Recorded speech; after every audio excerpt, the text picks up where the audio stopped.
Salam, damai sejahtera, Om Swastiastu, Namo Buddhaya, salam kebajikan, rahayu untuk kita semua. Di sini saya sengaja membacakan secara keseluruhan karena yang disampaikan oleh Mas Menteri merangkul semua yang ada di Indonesia, terutama kaitannya dengan adat istiadat maupun budaya. Salam dan bahagia, itu yang harus selalu kita tekankan pada diri kita, bahagia. Nah, hari ini termasuk sebelum kita mulai bahagia dulu, jangan tegang Pak Mam, bahagia dulu. Karena kalau kita sudah bahagia, pikiran kita terbuka dan kita bisa menerima apa yang nanti mungkin saya ataupun rekan saya nanti sampaikan. Seperti yang disampaikan oleh Bu Sulis dan Pak Mis tadi, bahwa di sini kita belajar bersama. Bukan berarti saya maupun rekan saya nanti menggurui Bapak Ibu, tetapi di sini kita belajar bersama. Kami menyampaikan materi yang selama ini kita dapatkan. Ini merupakan aksi nyata yang keempat dari modul 1. Jadi modul 1 berisi 4 materi utama. Dan ini adalah yang keempat yang harus didiseminasikan kepada Bapak Ibu guru sekalian. Yang modul tersebut adalah kaitannya dengan budaya positif. Adapun materi yang akan kami saksikan nantinya, ini juga sempat disinggung pada pembukaan oleh Bu Sulis dan Pak Anies, kaitannya dengan perubahan paradigma belajar, kemudian disiplin positif dan nilai-nilai kebajikan universal, teori motivasi, hukuman, penghargaan serta restitusi, kemudian membuat keyakinan kelas, kebutuhan dasar manusia dan dunia berkualitas, yang keenam restitusi, kelanjutan dari yang awal tadi, hanya ini lebih dirinci dengan 5 posisi kontrol, dan yang terakhir yaitu restitusi, di sini yaitu segitiga restitusi. Istilahnya memang asing, istilahnya mungkin ada yang aneh, tapi saya yakin Bapak Ibu semua sudah pernah mengalami hal tersebut, sudah pernah melaksanakan sebagian yang ada di materi ini. Hanya saja ini istilahnya disesuaikan dengan modul dan kegiatan yang ada di guru kontrol. Berikutnya, yang pertama saya sampaikan di sini yaitu perubahan paradigma belajar. Nah, di sini sesuai dengan kurikulum yang terbaru, tadi di awal sudah disampaikan oleh Bapak Ibu Kepala Sekolah, tentunya perubahan kurikulum bukan hanya langsung berubah jreng, tapi perubahan itu merupakan penyempurnaan dari kurikulum sebelumnya. Nah, yang sekarang menjadi acuan utama di sini yaitu beliau Ki Hajar Dewantara. Nah, di sini saya menyajikan definisi dulu. Jadi Ki Hajar Dewantara ini membedakan antara pengajaran dan pendidikan.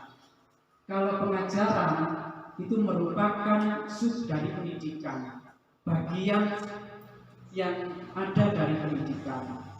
Pengajaran merupakan proses pendidikan dalam memberi ilmu atau berfaedah untuk kecakapan hidup anak secara lahir dan batin. Sedangkan pendidikan memberi tuntunan terhadap segala kekuatan kodrat yang dimiliki anak agar ia mampu mencapai keselamatan. Jadi cakupan pendidikan ini lebih luas, yang terkadang kita seringkali secara tidak langsung menyamakan. Oh, pengajaran ya harus pendidikan itu. Nah, dengan mengikuti guru penggerak ini saya pun banyak merasa tersadar, dibangunkan, tanyo, bangun, masih banyak yang harus kita pelajari. Jadi di sini nanti materi-materi ini bisa kita gunakan untuk anak-anak di kelas nantinya. Berikutnya, Masih kaitannya dengan Ki Hajar Dewantara, di sini beliau menyampaikan tentang peran seorang pendidik yang mengibaratkan sebagai seorang petani atau tukang kebun. Jadi anak-anak itu diibaratkan seperti biji yang disemai, ditanam oleh Pak Tani. Siapa Pak Tani? Ya kita ini ibaratnya Pak Tani. Sedangkan anak-anak adalah bijinya, bibitnya. Anak-anak bagaikan bulir jagung, misalkan ini bibit jagung. Bila jagung yang ditempatkan di tanah yang subur, kemudian mendapat sinar matahari dan pemeliharaan yang baik, meskipun biji jagung tersebut kurang baik, kurang berkualitas, tapi tentunya dapat tumbuh dengan baik karena perhatian dan perawatan dari Pak Tani. Begitu juga dengan anak-anak. Karena Pak anak-anak tentunya memiliki karakteristik yang berbeda-beda Bapak Ibu. Tetapi bagaimana kita sebagai Pak Tani tadi, kita sebagai guru di sini diibaratkan dengan Pak Tani yang harus mengolahnya, yang harus mengarahkan supaya dapat sinar matahari, membuat mengolah tanah menjadi lebih subur. Nah, di sinilah tantangan kita. Ibaratnya Pak Tani dengan bibit tanaman tadi. Sebaliknya, meskipun biji jagung tadi disemai merupakan bibit yang berkualitas, namun apabila tumbuh di lahan yang gersang dan tidak mendapatkan pengairan dan pencahayaan yang baik dan terlepas dari tangan dingin Pak Tani tadi, maka biji tersebut juga tidak akan tumbuh dengan optimal. Begitu juga dengan anak-anak. Meskipun anak-anak ini dari background keluarga yang cukup baik, pendidikan orang tuanya baik, tetapi jika pendidikan yang mereka dapatkan dengan Pak Taninya kita ini semua, jadi guru-guru dalam hal ini sebagai Pak Tani kurang dalam mengarahkan, kemudian lahannya kita biarkan gersang, kita memfasilitasi mereka ini kurang. Nah, inilah nanti mereka tumbuh pun tidak akan optimal. Jadi di sini sebagai pembukaan kita diingatkan oleh Ki Hajar Dewantara, kita ini pendidik yang harus bagaimana. Lanjut. Nah, tadi sudah di awal disinggung oleh Bu Sulis selaku kepala sekolah, itu juga dengan Pak Anis. Kaitannya dengan kodrat alam dan kodrat zaman. Jadi anak-anak ini Bapak Ibu guru tidak lepas dari kodrat alam dan kodrat zaman. Seperti yang disampaikan di awal oleh Bapak Ibu kepala sekolah, kalau di kodrat alam ini kaitannya dengan lingkungan sekitar, tempat tinggal. Sedangkan kodrat zaman ini dengan usia anak. Di sini kita membaginya menjadi 4 golongan utama. Yang pertama disebutnya baby boomers. Apa itu baby boomers? Baby boomers ini generasi yang lahir antara 1946 sampai 1964. Jadinya pinten Pak. Mama. Jadi apa itu baby boomers? Jadi generasi pasca kolonial. Dan di sini masih non digital. Jadi yang kelahiran di antara tahun ini mereka sudah sepuh-sepuh, bahkan sudah hampir pensiun kalau masih di usia pendidik nih. Sudah mendekati usia pensiun. Generasi pasca kolonial belum menikmati era digital di zamannya.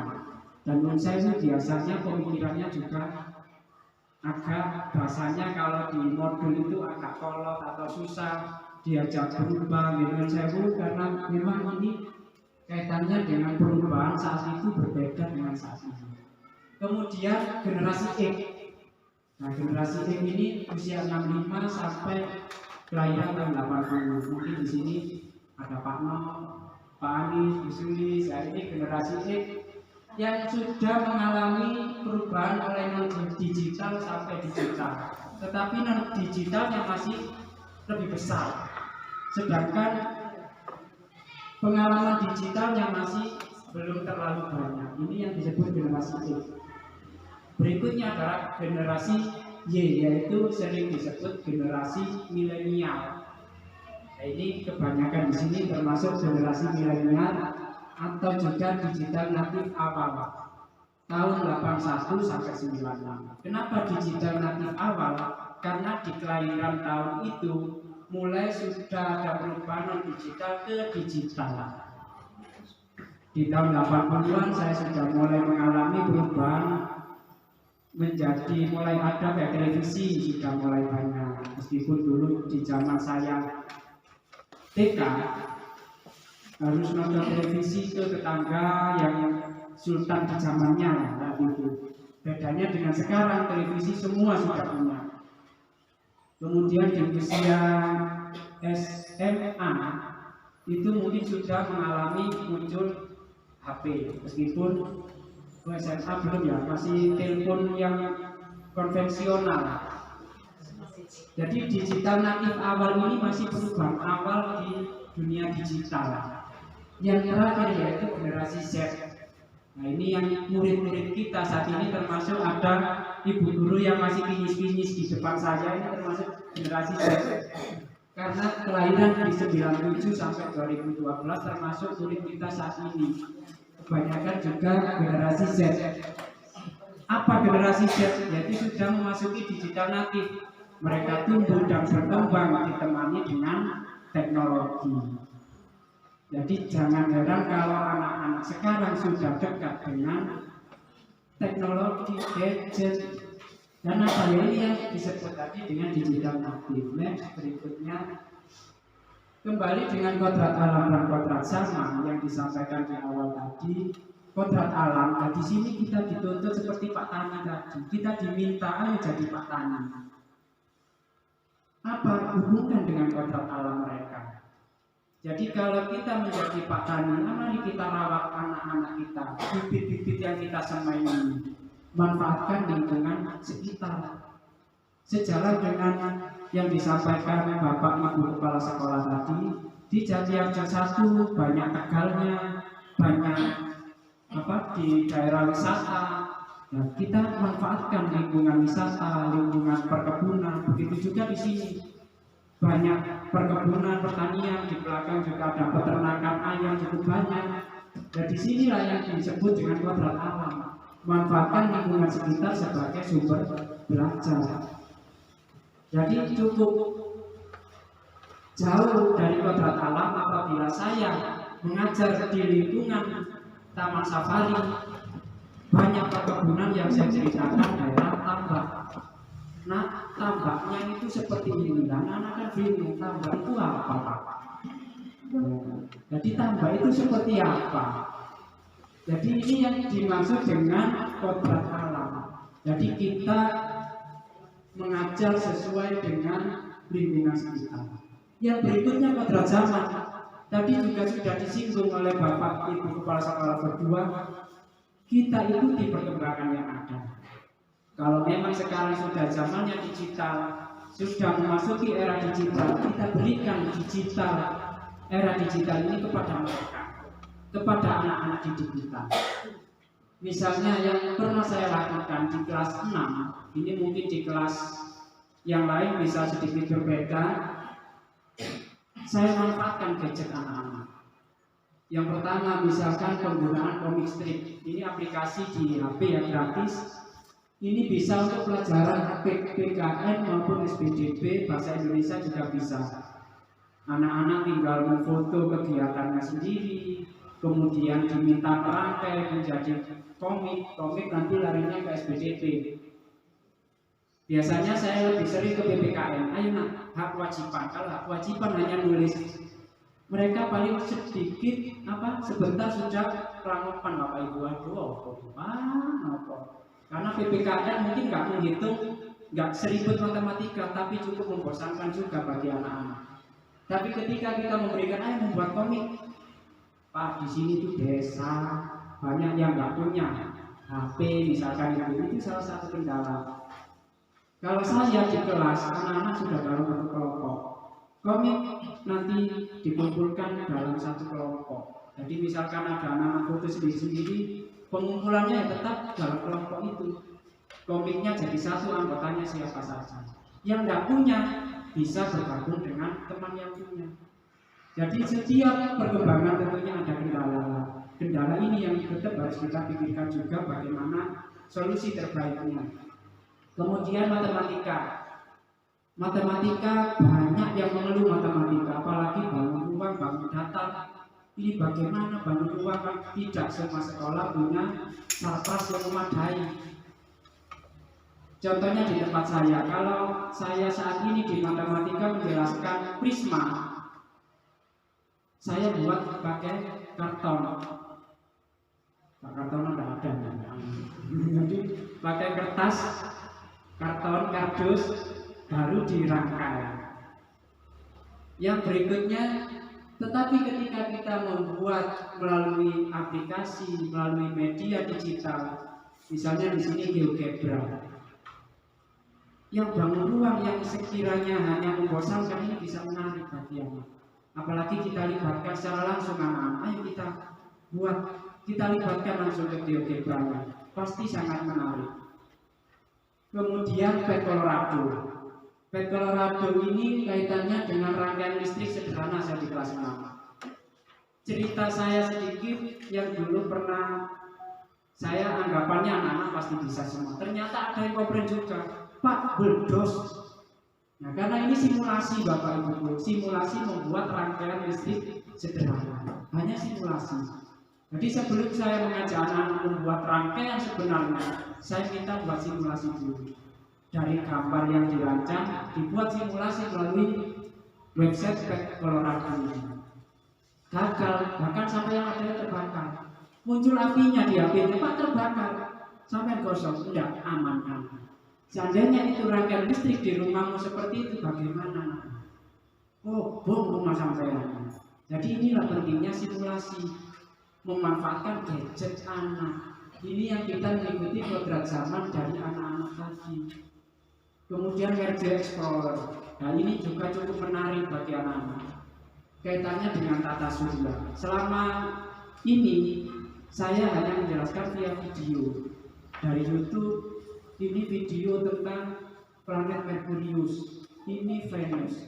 Tapi ketika menggunakan Merge Explorer, nanti anak-anak ini saya cetakkan kertas. Tadi tidak saya bawa, itu membuat dirangkai menjadi sebuah kubus.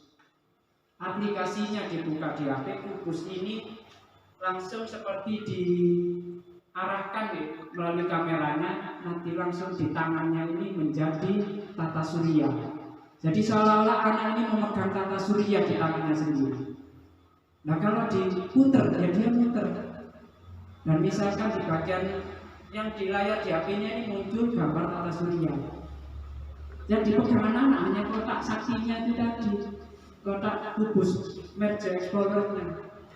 Anak-anak sangat tertarik ketika mempelajari tata surya semacam itu. Pak ini kok jadi Merkurius Pak, dibesarkan ada keterangannya. Pak saya nggak ngerti bahasa Inggris, Pak ini tulisannya bahasa Inggris. Biasanya anak-anak di screenshot tinggal dimasukkan ke Google Lens, jadi bahasa Inggris semua. Bahkan mereka lebih canggih dari saya. Karena apa? Mereka sudah tumbuh dan berkembang di era digital tadi. Saya kadang menjelaskan, nah ini nanti, iya Pak sudah muncul artinya. Mereka lebih dulu mengetahui hal-hal tersebut. Jadi Bapak Ibu di sini dianjurkan untuk mengikuti perkembangan anak kaitannya dengan kodrat zaman maupun kodrat alam. Yang terakhir di sini saya tuliskan Stellarium. Sebenarnya banyak aplikasi yang bisa kita gunakan Bapak Ibu. Pak kelas menunjuk yang lain mana? Ya nanti bisa kontak person di bawah ini nanti berjalan. Stellarium itu Bapak Ibu guru sedikit saya jelaskan. Masih kaitannya dengan tata surya. Stellarium itu kita menginstal aplikasi di HP atau mungkin buka website langsung. Kita bisa mengetahui live antariksa, mana bintang Maria saat ini, oh posisinya di sebelah sana. Di mana planet Venus saat ini. Jadi mengarahkan HP sesuai posisi bintang, posisi planet saat ini. Jadi live dari melalui aplikasi HP bisa, melalui laptop juga bisa. Jadi anak-anak bisa disajikan ini saat ini Venus itu ada di sebelah sana. Jadi itu langsung live antariksa.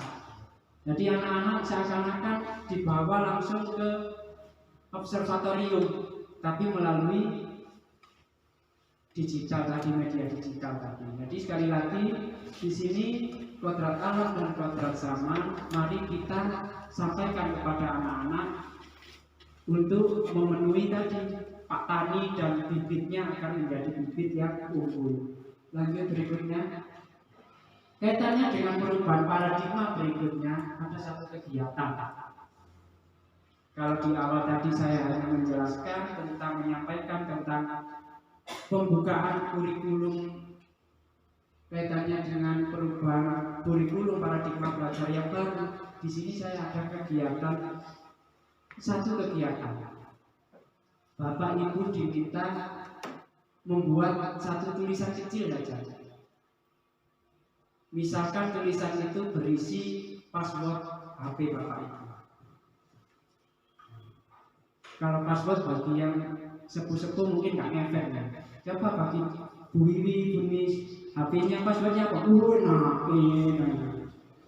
Password bagi orang tertentu dalam hal ini tentu apa ya, sangat rahasia, tidak harus diberikan ke semua orang. Ketika Bapak Ibu guru menggenggam hal tersebut, coba Bu Wiwi sama Bu minta volunteer, sukarelawan maju buat secari kertas. Kalau volunteernya semua, nanti waktunya sampai asar nanti. Satu saja, terus kertas bebas sembarangan. Maju di depan aja.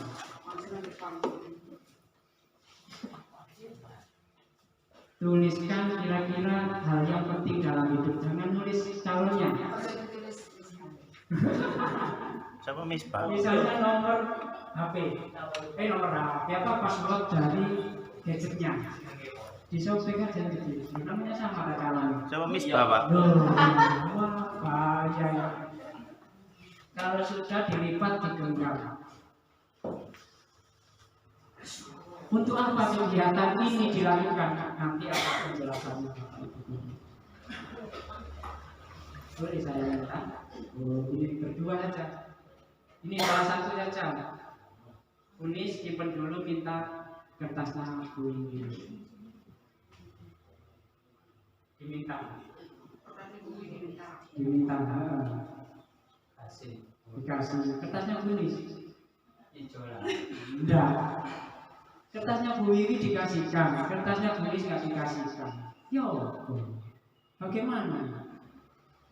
Kenapa kok dikasihkan? Kenapa diberikan? Saya tanya sekarang. Ya, bingung. Apakah saya minta? Apakah saya menyuruh? Kenapa nggak diberikan? Nah, hal penting berarti dipertahankan. Berarti nggak terlalu penting kan? Baik, terima kasih. Tepuk tangan dulu untuk guru-guru berdua.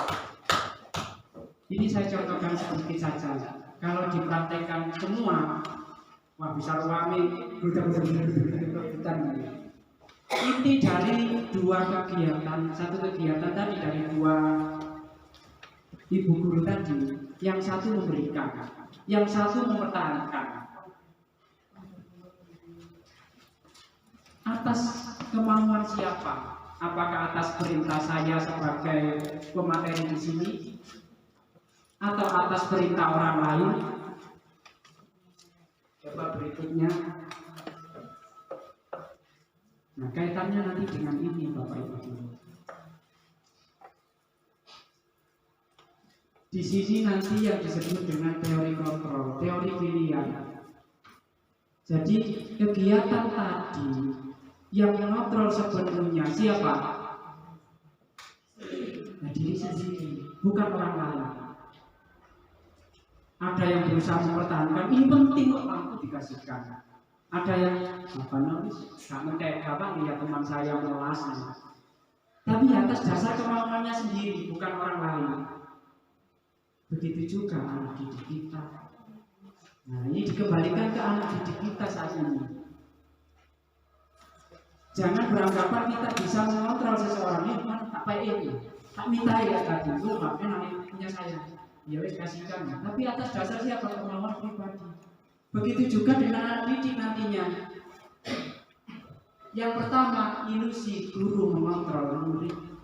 Itu hanya ilusi Bapak Ibu guru, bahwa kita itu bisa langsung mengontrol semua murid. Kelihatannya bisa, tapi mungkin hanya di depan kita saat itu saja. Seterusnya bagaimana? Belum tentu. Yang berikutnya, bahwa kritik dan membuat murid merasa bersalah dapat menguatkan karakter.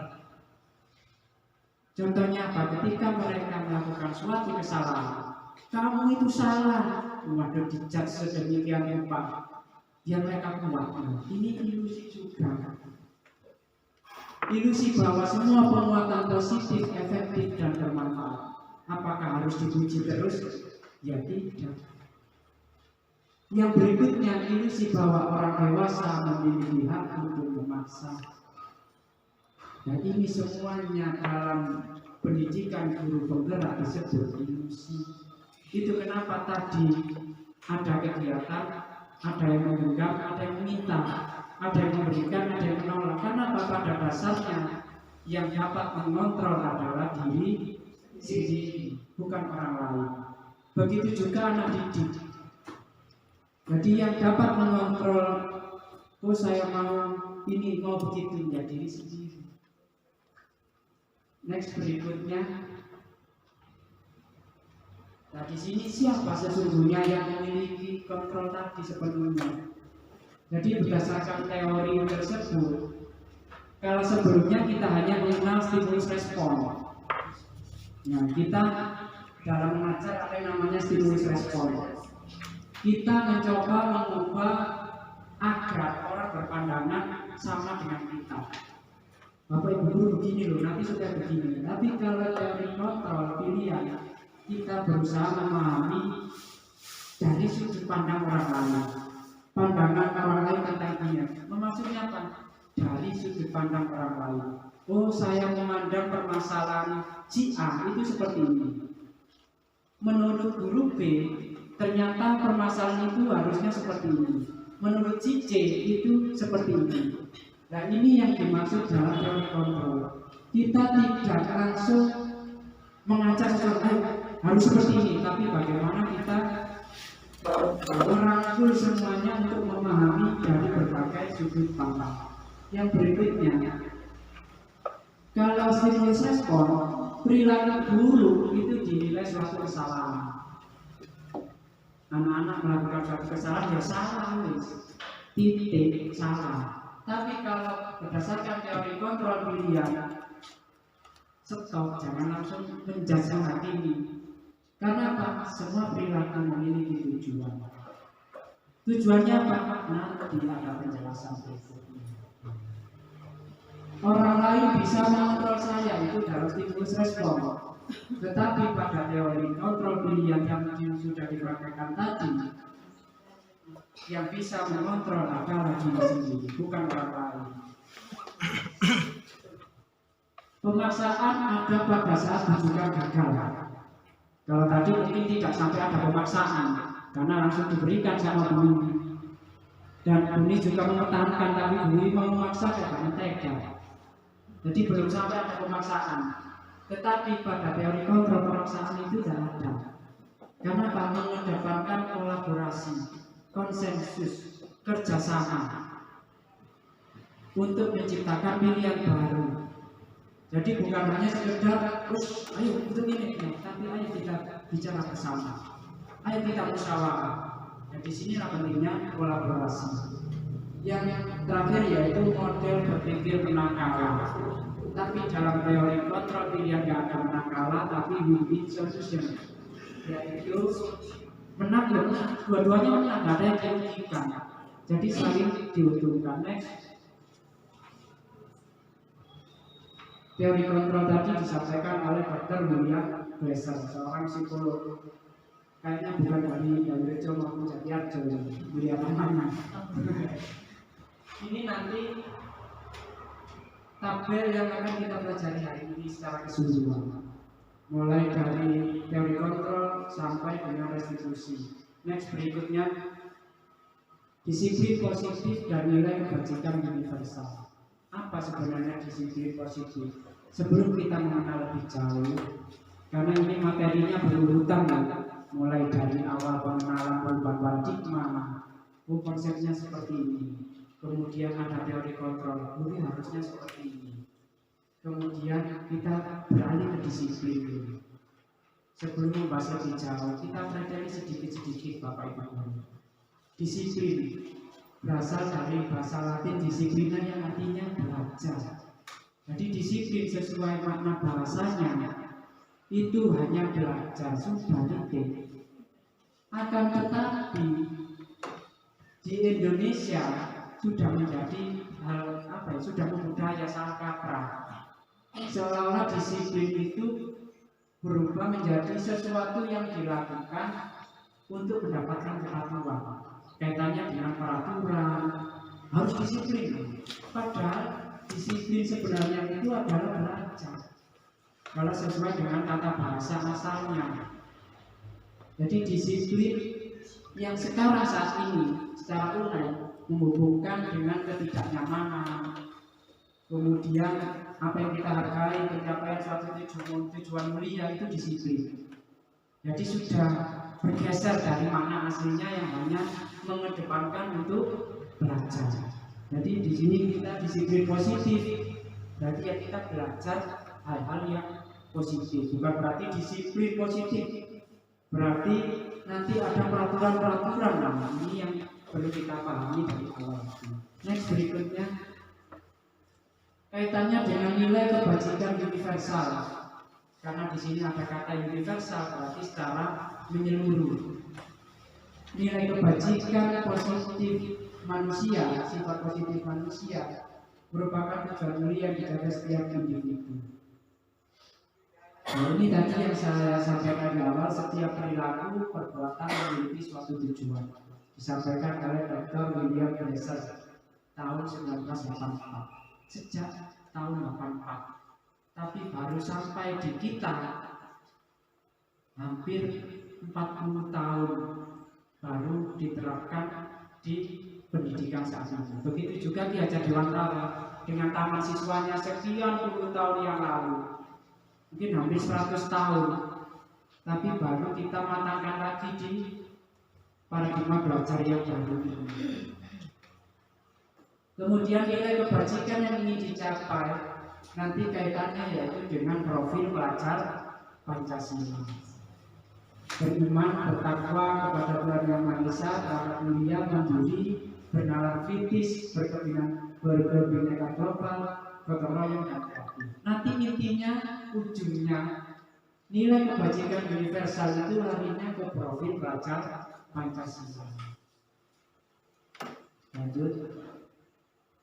Nah, di sini kaitannya dengan teori motivasi perilaku manusia. Kaitannya dengan teori kontrol tadi.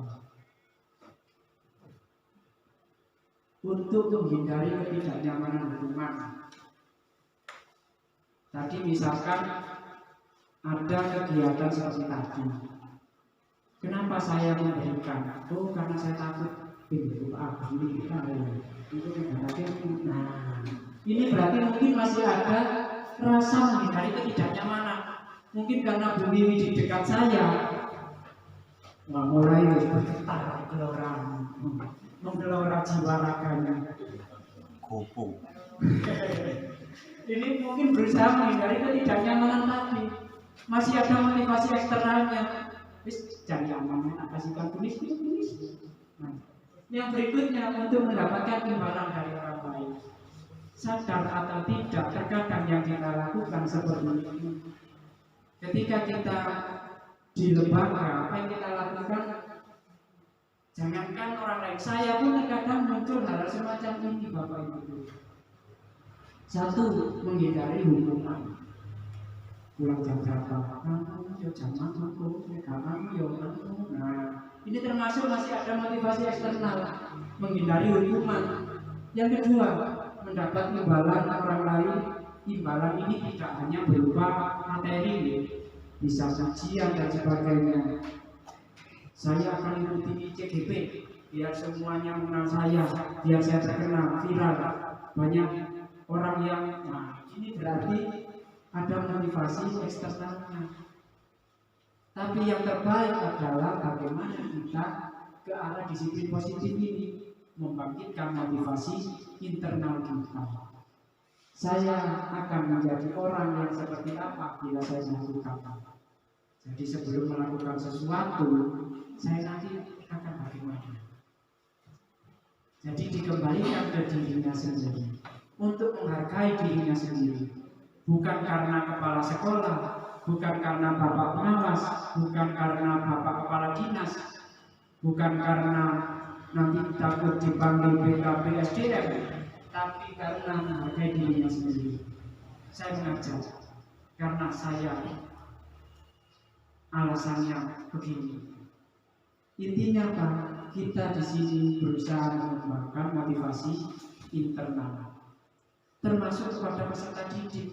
Kita bangkitkan motivasi internal mereka, karena kalau sudah motivasi belajar datang dari dalam, kita nggak usah bengok-bengok lagi, kita nggak usah meden-meden, karena apa? Mereka dari dalam sudah terpanggil. Oh, saya belajar, saya akan menjadi orang seperti apa ketika saya belajar matematika pagi hari ini, ketika saya belajar bahasa Indonesia materi hari ini. Kalau sudah muncul motivasi internal dari diri anak, enak Bapak Ibu. Jadi motivasi internal ini tidak hanya berlaku untuk Bapak Ibu guru, tetapi juga termasuk siswa. Next berikutnya. Nah ini tokoh utamanya.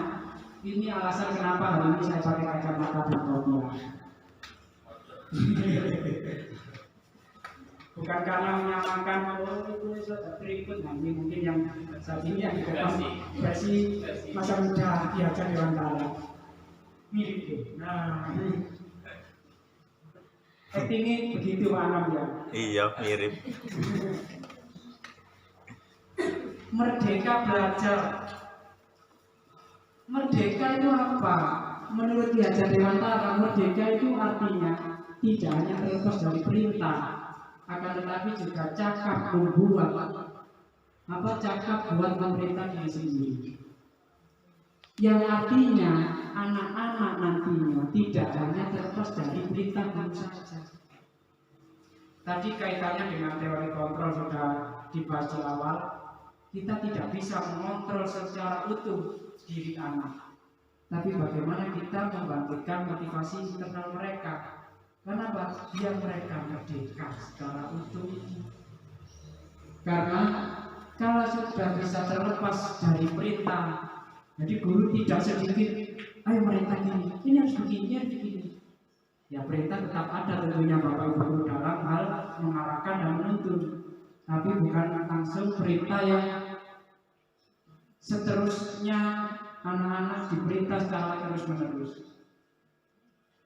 Mengarahkan motivasi internal untuk mencapai kecakapan anak. Intinya itu nantinya.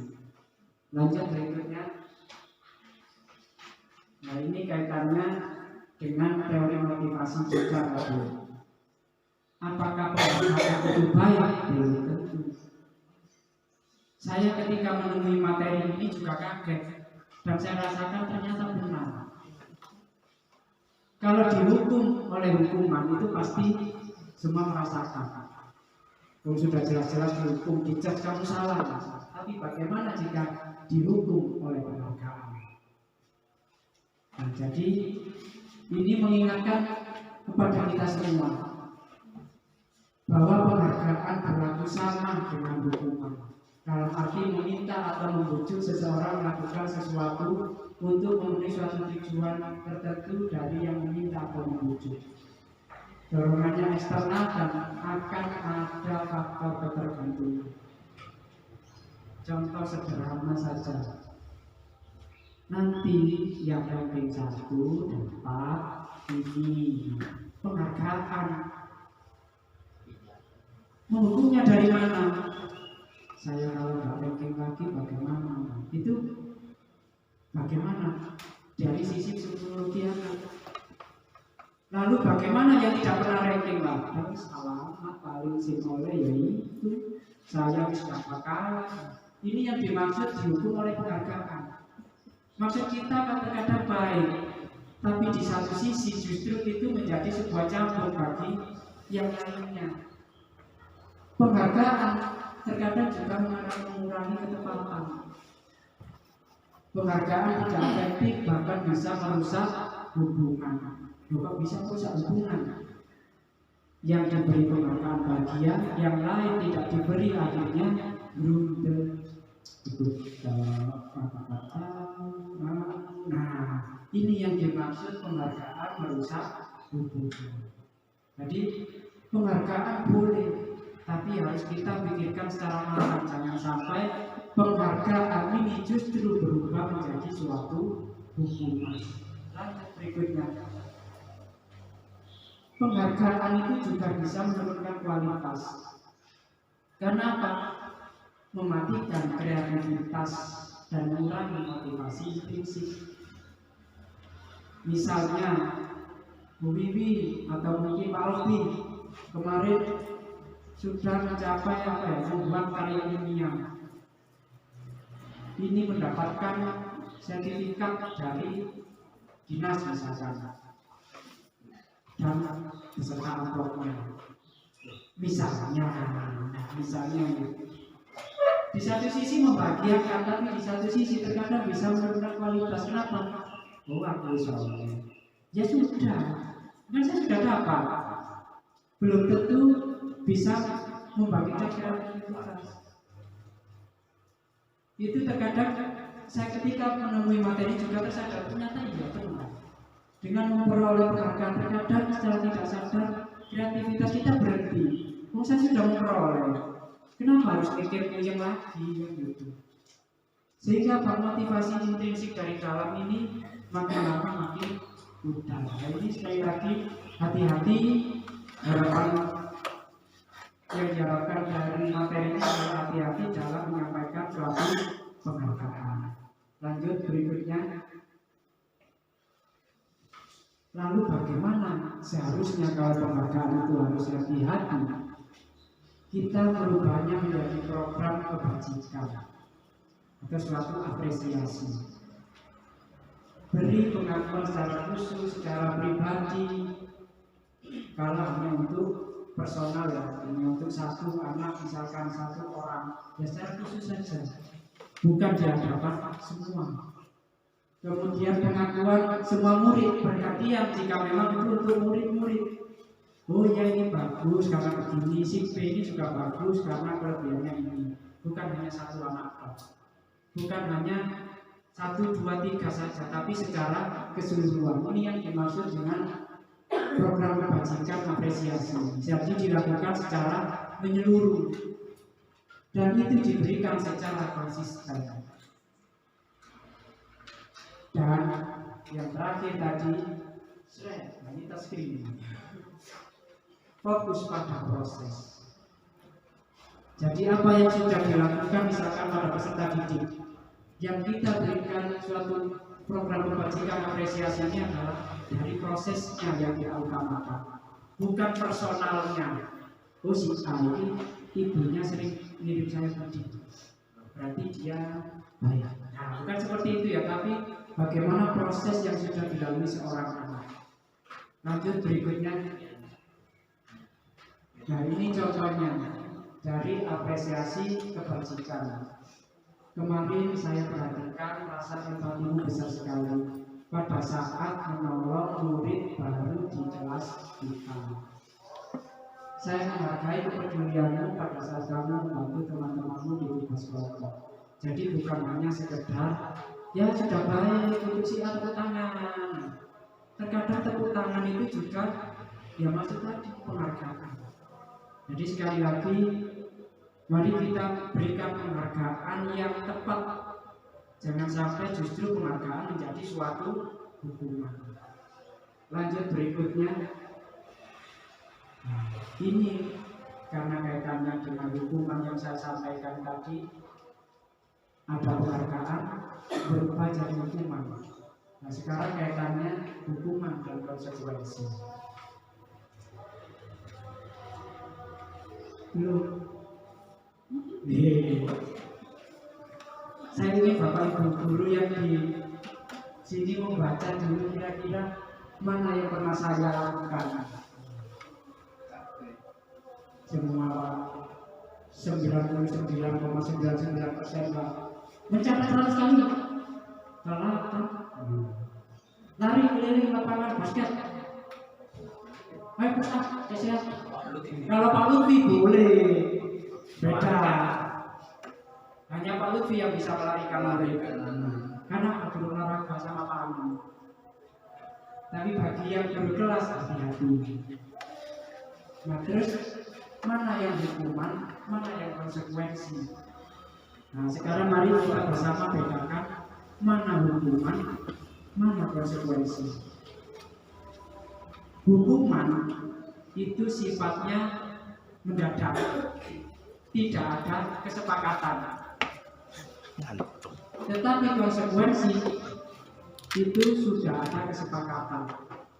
Jadi anak-anak ketika melakukan suatu pelanggaran sudah menyadarinya, saya nanti harus begini, nah itu termasuk konsekuensi. Next berikutnya, ketika kita menemui anak terlambat sekolah, anak tidak tahu itu langsung dibayar, terlambat saya tidak akan terlambat lagi, nyatet 1000 kali. Nah, ini termasuk hukuman. Lari, keliling, sudah dibilang begini lah, keliling kanan 2 kali. Anak tidak tahu itu langsung disuruh keliling, ini termasuk hukuman. Konsekuensi, nah, nanti misalkan melakukan kesalahan, tugas temannya dicoret-coret. Nah, tapi sebelumnya ada kesepakatan. Nanti siapa yang melakukan kesalahan ini harus begini. Nah, ini yang disebut konsekuensi. Lari mengelilingi lapangan basket 2 kali terlambat 10 menit, tapi pelajaran dijauhkan. Ini masuk konsekuensi karena dia telat sehingga dia lari, tapi masih sesuai dengan materinya. Tapi kalau saya guru kelas 6 telat 10 menit lari, nah ini sudah bukan konsekuensi tapi hukuman. Nah itu bedanya. Kalau itu masih sejalan dengan pelajarannya, bukan hukuman, melainkan lebih ke konsekuensi. Jadi Pak Lutfi misalkan lari, nah karena pelajaran olahraga, nah maksudnya konsekuensi. Next berikutnya, ini perbedaan antara hukuman dan konsekuensi. Hukuman itu menyakitkan bagi anak. Kalau konsekuensi, anak-anak sudah menyadari, oh kalau saya begini, tapi nanti terjadi seperti ini, itu konsekuensi. Hukuman itu membuat anak sakit secara fisik maupun psikologinya, hatinya, untuk jangka waktu yang lama. Saya kemarin dulu Pak Mau, PW sama Pak Mau, ini melekat dalam hati anak. Paksaan, hukuman juga bersifat paksaan. Mau nggak mau, harus mau. Kalau itu kaitannya dengan hukuman. Tapi kalau konsekuensi, kita memberi stimulus tanggapan dulu. Bagaimana sebaiknya? Efeknya yang paling menurut saya adalah di bagian ini Bapak Ibu. Ketika hukuman, anak belajar untuk menyembunyikan kesalahan. Pasti anak akan menyembunyikan sesuatu nanti. Tapi ketika konsekuensi, anak belajar untuk mematuhi peraturan karena dia tergerak. Tapi kalau hukuman, pasti dia berusaha menghindar, menyelamatkan diri, cari amannya. Ada rasa marah, bersalah, dipermalukan, itu kalau sudah kena hukuman. Berikutnya,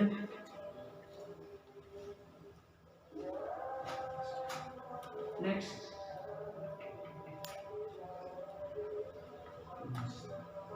Lanjut, berikutnya yaitu restitusi. Ini yang saya sampaikan adalah restitusi awal. Restitusi secara terperinci nanti di bagian akhir disampaikan oleh pemateri kedua. Kalau nggak boleh ada sekedar hukuman maupun konsekuensi, apa yang harus dilakukan? Melakukan yang namanya restitusi. Proses menciptakan kondisi bagi murid memperbaiki kesalahan. Dan restitusi ini apa? Dengan restitusi mereka bisa kembali pada kelompok dengan karakter lebih kuat. Dan di sini ada proses kolaboratif mengajarkan murid mencari solusi dari masalah mereka. Jadi ketika ada suatu permasalahan, sebaiknya yang dianjurkan itu bukan adanya hukuman maupun konsekuensi seperti tadi, melainkan dilakukan restitusi. Kalau bahasa saya menyederhanakannya, bukan hukuman maupun konsekuensi, melainkan mencari solusi. Kurang lebih seperti itu secara sederhana. Jadi restitusi ini kita membimbing anak untuk mencari solusinya dengan mempelajari apa alasan mereka, kenapa berbuat kesalahan. Lanjut berikutnya lagi. Nah, di sini ada hukuman, konsekuensi, dan restitusi. Kalau hukuman menyakitkan, konsekuensi harus terjadi. Kalau restitusi itu pilihan. Kalau hukuman tidak nyaman jangka panjang, konsekuensi jangka pendek. Karena pada dasarnya konsekuensi ya hukuman. Tapi kalau restitusi, anak akan belajar nanti mencari solusinya. Jadi mereka dikuatkan dalam jangka waktu yang panjang. Akan tertanam dalam diri mereka, oh saya melakukan ini tadi harusnya seperti ini. Ini pentingnya melakukan restitusi. Kalau hukuman, perilaku pasif agresif nikah. Terkadang kita hukum mereka bukan taubat, tapi malah malah langsung wah menjadi-jadi. Kenapa? Mereka merasa tertantang, terutama yang sudah nakal-nakal itu. Dengan dihukum mereka merasa tertantang, waduh ini doa.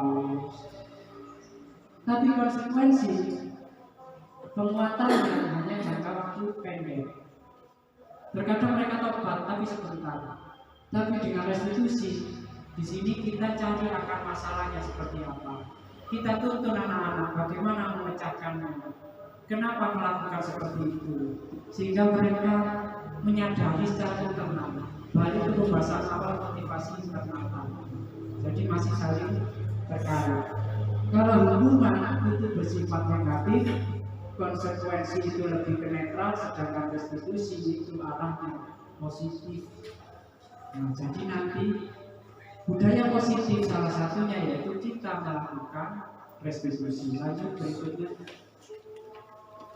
Ada 9 ciri restitusi. Yang pertama, bukan untuk menebus suatu kesalahan, namun kita belajar dari suatu kesalahan. Yang kedua, memperbaiki hubungan.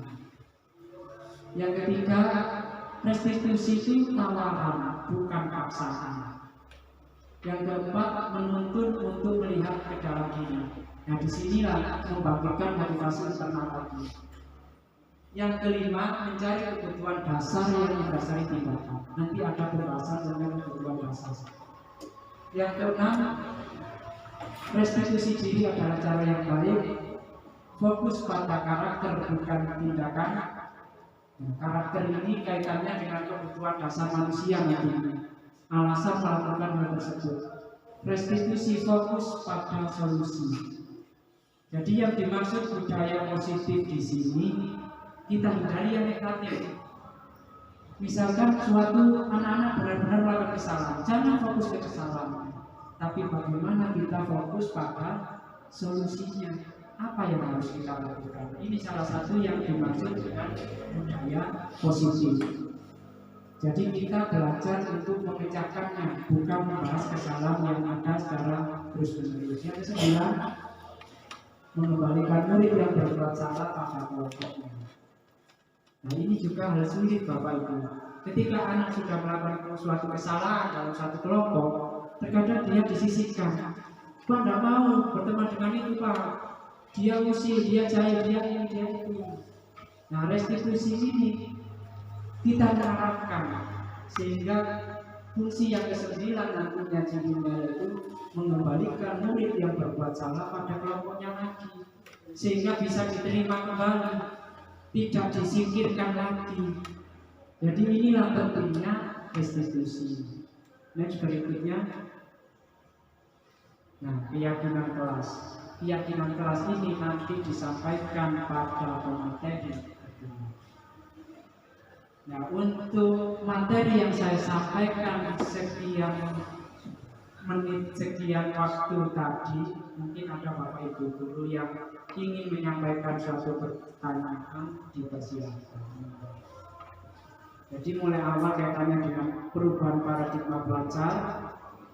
Di sana tadi saya menjelaskan, menyampaikan tentang pandangan Ki Hajar Dewantara. Kemudian kaitannya dengan teori kontrol yang sudah ada dua sukarelawan maju bahwa kontrol sepenuhnya adalah diri kita sendiri, bukan dari orang lain, bukan karena paksaan orang lain. Kemudian ada teori hukuman, konsekuensi, bahkan sampai tadi pada restitusi, yang pada intinya ketika ada suatu kesalahan, mari kita dalami masalah tersebut. Akar masalahnya apa? Permasalahan yang dilakukan oleh anak dasarnya apa? Solusi yang tepat bagaimana? Nah, ini yang dimaksud dengan restitusi. Mungkin itu kiranya yang dapat saya sampaikan. Jika tidak ada pertanyaan dari Bapak Ibu guru, apa Pak No tanya-tanya?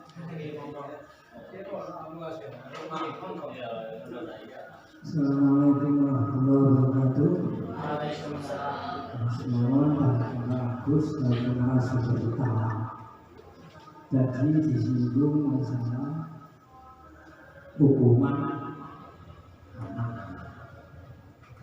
Baru-baru ini saya selaku PRT Yoga Amanah Indonesia Sebaris Dokter pernah memberi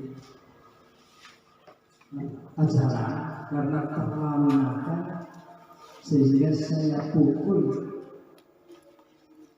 dan itu merupakan apa bagus atau enggak, tapi yang saya pukul itu sudah dengan pengajaran atau dengan peringatan setahu saya lewat agama. Terima kasih. Terima kasih Bapak Insinyur Soekarno, Bapak Proklamator yang Bapak Soekarno. Yang disampaikan oleh Pak Karno tadi pernah menghukum anak dengan memukul. Tadi di awal sudah banyak yang sudah ada di tabel tadi ya, harus lari segala macam, itu adalah bentuk hukuman Pak Man. Jadi itu adalah suatu bentuk hukuman. Nah di sini tadi yang saya sampaikan dari awal ada makna disiplin. Disiplin yang artinya belajar. Melalui pendidikan guru penggerak ini, kita di sini diajak bersama-sama belajar. Ke arah mana? Budaya positif. Lantas apakah yang saya lakukan benar? Kalau sesuai dengan yang disampaikan budaya positif, kurang tepat Pak. Apa yang harus dilakukan? Ya kita kembali ke restitusi tadi. Karena pada dasarnya anak melakukan kesalahan itu pasti ada alasannya. Loh Pak, nanti butuh waktu lagi. Iya, memang kita harus menyisihkan waktu. Untuk apa? Kita rangkul anak itu. Alasannya apa? Latar belakangnya apa? Sampai kita arahkan mereka untuk mencari apa tadi? Solusinya.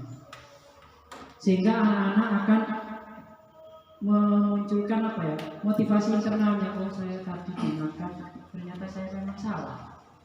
Tapi karena kalau hukuman tadi pasti menyakitkan, baik secara fisik maupun dari hati, dan itu jangka panjang.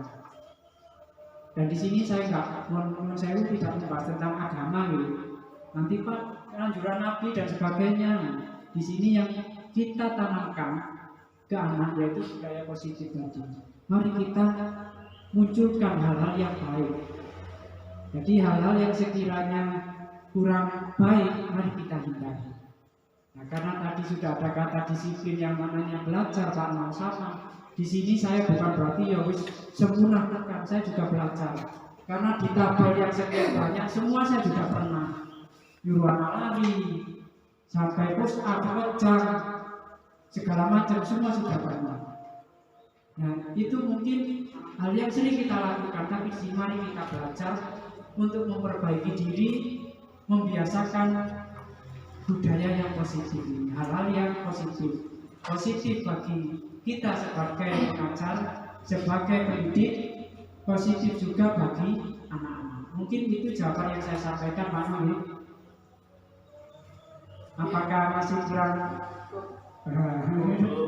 kurang lebih jawabannya kaitannya dengan materi tadi kurang lebih seperti itu. Mungkin ada Bapak Ibu guru lagi yang lain. Nah, jika tidak ada yang ditanyakan, sesi pertama ini saya kembalikan ke Ibu moderatornya. Terima kasih, saya akhiri. Wassalamualaikum warahmatullahi wabarakatuh.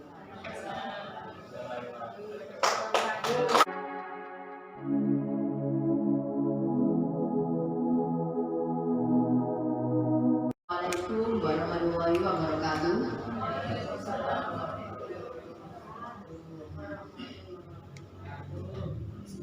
Bun mantuk. Hampir.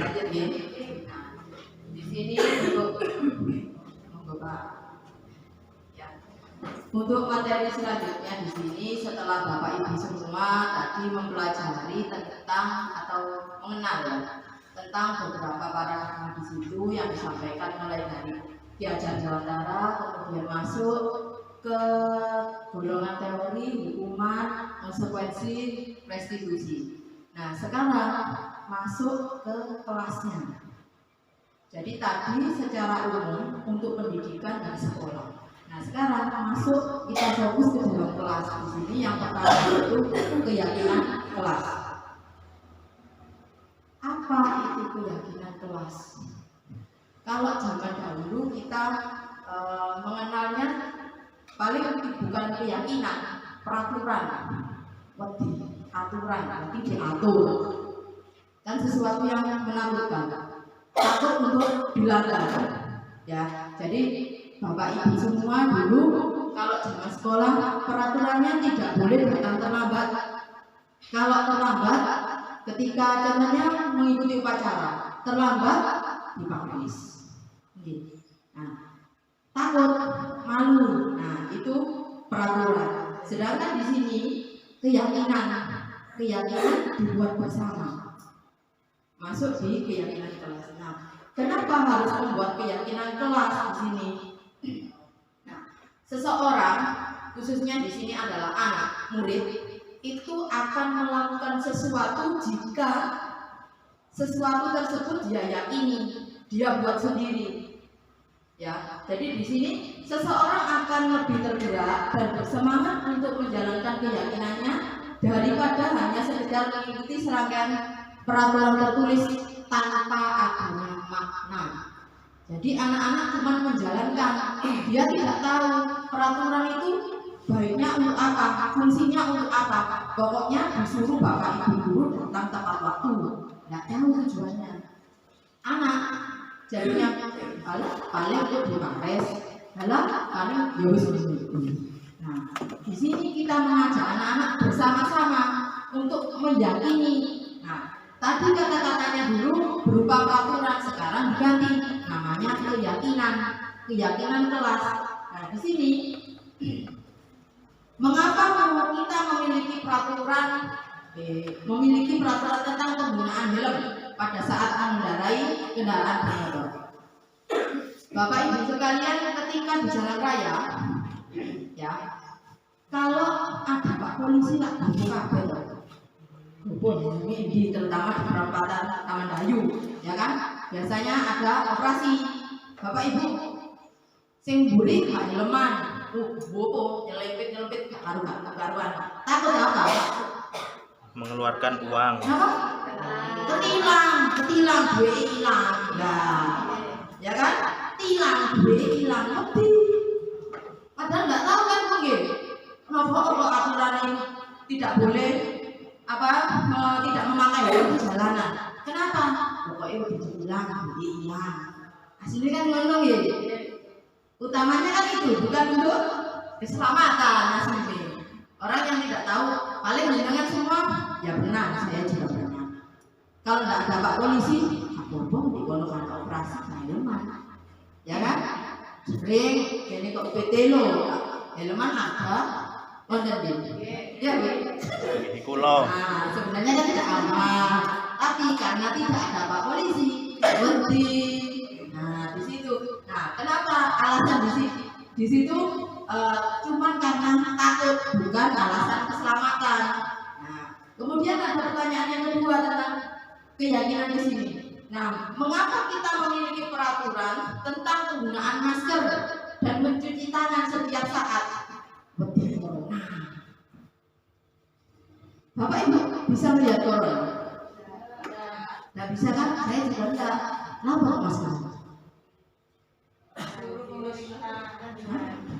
Anjuran. Nah, aturan. Nah, itu berarti Bapak Ibu bukan kesadaran kita bisa melihat corona, bukan kesadaran karena kita bisa merasakan corona. Tahu kalau Bapak Ibu pernah bilang kali tersakit ya, mungkin ada kesadaran di situ karena sudah merasakan. Nah, kalau di sini kalau kita semua yang belum pernah memakai masker, dicekel oleh mlebu mall, ya kan? Vaksin, contohnya di situ. Kenapa vaksin? Iya, nggak bisa naik transportasi, nggak bisa numpak pesawat, Bisa rekreasi. bukan bisa rekreasi, nggak bisa umroh. Alhamdulillah, iya kan? Nah, alasannya cuma itu aturan, bukan kesadaran. Kalau sadar, nggak usah dikongkon sebelum corona pun sudah langsung pakai, ya kan? Nah, karena aturan. Lanjut. Nah, di sini ada beberapa hal yang perlu diperhatikan khususnya dalam membuat keyakinan kelas. Mulai dari yang pertama, keyakinan kelas itu bersifat lebih abstrak daripada peraturan. Peraturan sudah diyakini dari zaman dulu sudah ada aturannya, berarti tidak boleh datang terlambat, tidak boleh membuang sampah sembarangan, tidak boleh si A si B. Nah, itu aturan. Kalau keyakinan tidak bisa diraba, membuatnya pun bersama-sama. Jadi anak-anak di kelas dilibatkan. Nah, di sini untuk yang kedua, keyakinan kelas berupa pernyataan-pernyataan universal. Dari siapa pernyataan tersebut? Ada yang tahu? Seluruh siswa. Nah, jadi pernyataan-pernyataan itu dilontarkan oleh anak-anak sendiri. Anak-anak, mari kita membuat kesepakatan. Nah, kata-katanya sederhananya seperti itu. Jangan langsung keyakinan. Bingung kan? Yakin apa? Ya kan? Sepakat, ayo buat sepakatan. Ajaklah pendapat di awal pembelajaran. Nah, anak-anak panjenengan semua ajak keyakinan atau peraturan, atau gampangannya peraturan kalau anak-anak mengatakan ya belum terlalu paham untuk kata-kata sepakat. Atau begini, anak-anak mari kita membuat kesepakatan di kelas kita saja. Apa? Angkat tangan. Tidak boleh datang terlambat, tidak boleh mencontek, ya kan? Biasanya seperti itu. Tidak boleh memukul. Nah, kalimat-kalimat tersebut nanti kita kelompokkan, mana ikut yang tidak positif, mana yang ikut apa itu golongannya di konsekuensi, tidak boleh berbuat yang tidak baik, bersikap positif, itu nanti ada pengelompokannya sendiri. Kemudian yang ketiga di sini yaitu pernyataan keyakinan kelas itu dibuat dalam kalimat atau bentuk yang positif. Contohnya sekarang yang sering digembar-gemborkan untuk psikologi anak. Kita sebagai orang tua diharapkan tidak mengucapkan atau meminimalis kata jangan. Biasanya kalau zaman dulu orang tua kita menyampaikan ojo pelayon untuk ibu. Nah, kalau sekarang di dunia psikologi yang sering digembar-gemborkan, berjalanlah dengan hati-hati. Lebih kasar atau lebih halus? Nah, anak, Kemarin kalau dulu bilang jangan lari, ya tambah ditantang anak-anak, ya tambah lari kan. Contoh nyata seperti ini. Putra saya sendiri melihat api di kue itu ada lilin ya Bu ya. Apa itu? Jangan dipegang, panas. Jangan loh Bu ya, jangan dipegang. Aduh panas kita. Gitu kan? Baru merasakan, dia tahu kalau itu panas. Selanjutnya tidak dipegang lagi. Nah, kata-kata jangan sudah saya alami sendiri. Saya bilang padahal anak 2 tahun, jangan dilakukan. Nah, apalagi yang besar-besar ya. Nah, seperti itu. Jangan mencontek. Kita ngomong yang berapa warna dulu, lek kado. Ya, itu. Kemudian yang selanjutnya di sini, keyakinan kelas itu harus dibuat tidak terlalu banyak. Tujuannya biar anak-anak tidak susah menghafal. Bukan apa ya? Sebenarnya bukan menghafal. Jadi mengilhami, menanamkan pada dirinya itu tidak terlalu susah. Jadi kata-katanya yang mudah dihafalkan, diingat. Jadi tidak terlalu bertele-tele ketahuan. Sing simpel-simpel aja. Nah, mudah diingat dan dipahami oleh semua anggota kelas.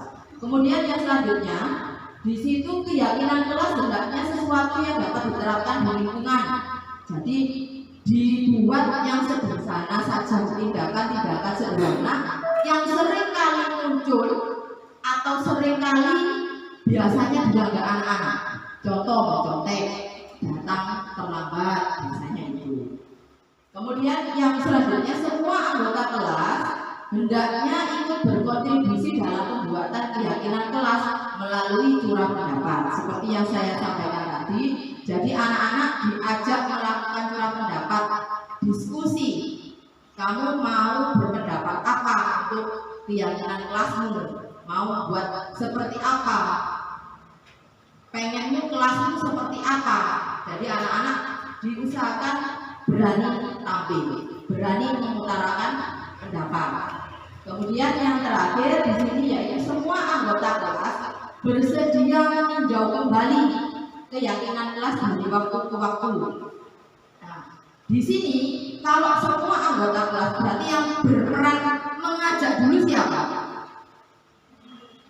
Biasanya guru. Nah, gurunya yang harus aktif.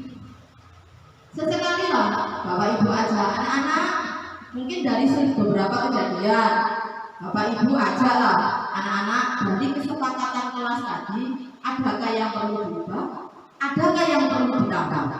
Kadang-kadang kan di tengah-tengah pembelajaran Bapak Ibu sekalian, kelas mungkin yang bawah ke atas mesti kan ada perbedaan. Nah, mungkin di situ bisa dilakukan perubahan. Dulu Bu di kelas Bu Devi seperti ini, di Bu seperti ini, beda. Dulu di caranya Bu Devi seperti ini, anak-anak bisa diam, pakai itu saja Bu, boleh. Jangan pernah mengatakan tidak boleh pada anak. Tidak boleh. Keras itu tertanam, mancep.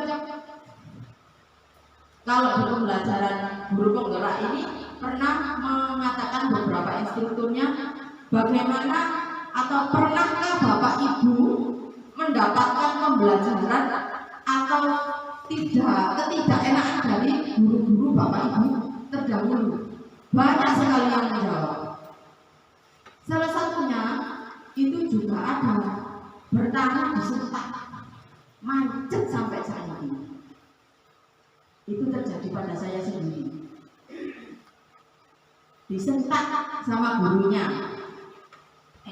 Ojo cakok angin, lumokno. Padahal anak kelas 1 saya dulu sampai sekarang masih ingat. Nah, di situ berarti kan tidak boleh berkata kasar. Kesepakatannya bisa dimasukkan kesepakatan. Nah, di situ nanti. Kemudian, nah di sini langkah-langkah untuk membuat keyakinan kelas. Ada 7 langkah dalam membuat keyakinan kelas. Dimulai yang pertama, memberikan kesempatan kepada semua siswa untuk berpendapat. Nah, itu pada kegiatan curang pendapat tadi di awal sebelum jadi kesepakatan.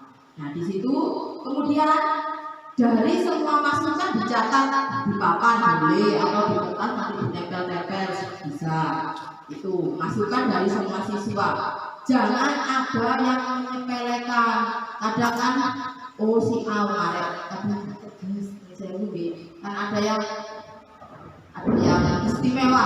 Nah, ngomong apa itu gak jelas, ngomong apa gak penting, jangan. Semuanya dimasukkan, walaupun itu dia cuma menulis A, B, kadang-kadang kelas 1 ya itu. Kelas 1 kan gak bisa menulis, ada yang beberapa tidak bisa membaca atau menulis. Walaupun dia menulis A, huruf 1 A, huruf, itu penghargaan. Jadi tetap kita hargai, oh dia sudah berani berpendapat, itu tetap. Kemudian yang ketiga, menyusun keyakinan kelas sesuai prosedur pembentukan keyakinan kelas. Nah, di sini seperti yang saya sampaikan tadi, jangan ada kalimat negatif. Jadi kalimat negatif diusahakan minim, kalau bisa tidak ada sama sekali. Ubahlah menjadi kalimat positif. Kata jangan di situ contoh, jangan berlari di kelas, diganti saja berjalanlah. Nah, ojo alus alon-alon. Ojo mlayu kok tiba. Tambah mlayu kok saiki nggih. Nah, di situ. Lanjut, langkah yang keempat di sini, meninjau kembali daftar pendapat yang dicatat. Di sini ada beberapa pendapat dari siswa. Nanti Bapak Ibu kelompokkan, ini ikut mana, ini ikut mana, seperti itu. Kemudian meninjau ulang kembali keyakinan kelas secara bersama-sama. Ya, jadi diingat-ingat, diulangi di situ, tidak terlalu banyak dan mudah untuk diingat. Kalau kelas bawah berarti kalimatnya sederhana. Setiap anak datang tepat waktu. Ini kelas 5 lebih bersikap positif loh atau apa? Kalimatnya lebih, tingkatnya lebih tinggi. Kalau kelas atas, tapi cakupannya lebih besar. Di dalam bersikap positif ada isinya lain sebagainya. Tidak boleh mencotek, tidak boleh datang terlambat, tidak boleh mengganggu teman. Positif kan? Di situ lanjut. Kemudian langkah selanjutnya yaitu kalau keyakinan kelas sudah selesai dibuat, semua anggota kelas dapat meninjau ulang. Nah, setelah ditinjau Bapak Ibu, anak-anak diminta menyetujui. Setuju kalau di surat disetujui, menyetujui oleh kepala sekolah. Ngandapin apa? Di sini. Kalau sudah mengetahui, menyetujui kepala SDN Gayo 1 bahwa nama kepala sekolah, tengah-tengah apa? Tanda tangan gitu. Nah, berarti anak-anak diajak apa? Tanda tangan, persetujuan. Kalau nggak bisa tanda tangan, cap. Nah, cap jari. Biasanya anak-anak lebih tertarik cap ya kan warna-warni. Dikasih aja tinta yang berwarna-warni. Biasa cat air atau apa. Itu tanda tangan. Dia akan ingat, oh itu punya dulu. Oh itu tanda tangan kucing apa? Kelas 1 dulu bude. Sebelum ini sini dulu. Nah, itu sudah berarti dia setuju. Cara sederhananya seperti itu. Jadi anak-anak konsekuensi dengan apa yang dia curah pendapat tadi, yang dia ungkapkan, dibuktikan dengan apa? Menyetujui. Di situ. Kemudian keyakinan kelas yang sudah dibuat tadi di prinsip ngayu Sibadang, nah ditaruh di dalam, ditempel di kelas, biar mereka selalu mengingat. Kalau anak kelas 1 bangga ya, oh itu aku mau, itu pendapatku, kan seneng. Apalagi ada catnya, jadinya itu lebih bagus lagi. Nah ini contoh keyakinan kelas. Saya contohkan kelas 5, kelas saya sendiri. Nah, yang pertama di sini selalu bersikap positif. Nah, bersikap positif di sini bisa melakukan hal-hal yang terbaik, tidak mengganggu teman, datang tepat waktu, ketika mengikuti pembelajaran itu tidak bergurau, aktif, senang dalam pembelajaran di situ. Jadi cakupannya lebih luas. Cuman diwakili satu kalimat di sini. Kemudian yang kedua, senantiasa menjadi diri terbaik. Nah, menjadi diri terbaik berarti dia harus menunjukkan yang terbaik, berani maju ke depan, menunjukkan kan yang kemampuannya ini. Contoh dalam pembelajaran biasanya kan anak disuruh presentasi kalau dia tidak mau menunjukkan yang terbaik kan gak wani, diri mengkeret please, nggak tahu mana yang terbaik di situ terbaik. Nah di situ sudah terjangkau di dalam situ. Kemudian yang ketiga, percaya dan menghormati orang lain serta barang yang dimilikinya. Nah biasanya di kelas ada yang saya urut bernyanyi. Nah tidak sengaja aku menghabiskan kanjeng Nabi ini jemput ini alasannya ketemu nggak ngerti. Nah itu bisa menghormati orang lain, sudah tercakup di dalamnya, jadi tidak mengambil barang yang bukan miliknya. Dan saya juga ada. Kemudian di sini selanjutnya yaitu berkomitmen terhadap setiap tugas, berarti mengerjakan tugas tepat waktu juga masuk di sini. Kemudian yang terakhir di sini senantiasa membantu. Nah, membantu di sini berarti aktif berkelompok juga masuk di dalamnya. Kalau ada temannya yang kesusahan, kita bantu. Oh, temanku tidak bisa membuat ini, tidak bisa mengerjakan soal ini.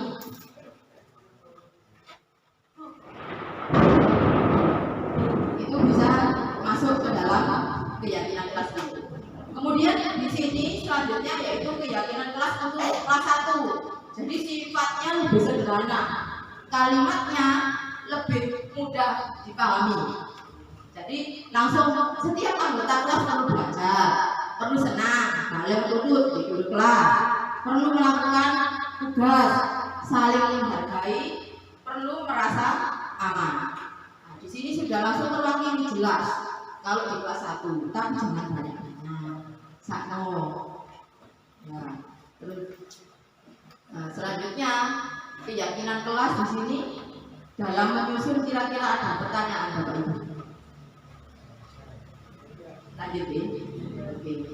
Nah, di sini masuk ke kebutuhan dasar manusia dan dunia berkualitas. Nah, kebutuhan dasar manusia itu ada 5.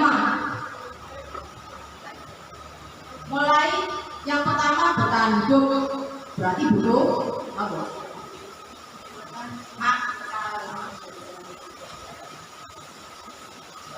Butuh makan. Nah, bertahan hidup, butuh makan, butuh minum, pakaian itu bertahan hidup. Nah, kemudian kebutuhan yang kedua di sini adalah cinta dan kasih sayang. Nah, di sini cinta dan kasih sayang ini masuk dalam kriteria kebutuhan rasa ingin diterima. Ya kan? Kalau dicintai, disayangi berarti kan diterima dengan baik. Nek bapak dicintai, buat pohon. Ini kan? Ya, suka-suka terserah kamu kalau tidak dicintai, tidak disayangi, terserah kamu mau melakukan apa bebas, enggak cinta. Iya, dipaksa pun tidak bisa. Nah, ini kebutuhan untuk diterima. Anak-anak pun seperti itu. Kemudian yang ketiga, kekuasaan, kebutuhan akan kekuasaan. Jadi adanya kebutuhan untuk pengakuan atas kemampuan yang dimiliki bapak ibu. Anak juga seperti itu. Dia mau diakui bahwa dia cuma bisa lulus huruf A. Itu sudah kemampuan. Jadi dia butuh pengakuan. Nah, itu. Kemudian yang keempat di sini adalah kebutuhan akan kebebasan, bebas menentukan pilihan, bebas melakukan apa yang disukai. Jadi anak pun seperti itu, dia ingin melakukan apa, anak ingin belajar seperti apa. Kita sebagai guru juga harus mewujudkan itu bagaimana sesuai dengan teknik kontrak kita sebagai guru berarti apa? Memfasilitasi kalau anak Ki Hajar Dewantara menghamba pada murid. Ada di kelompok Merdeka Mengajar itu ada. Jadi guru menghamba pada murid. Berarti murid kebutuhan murid diletakkan di atas.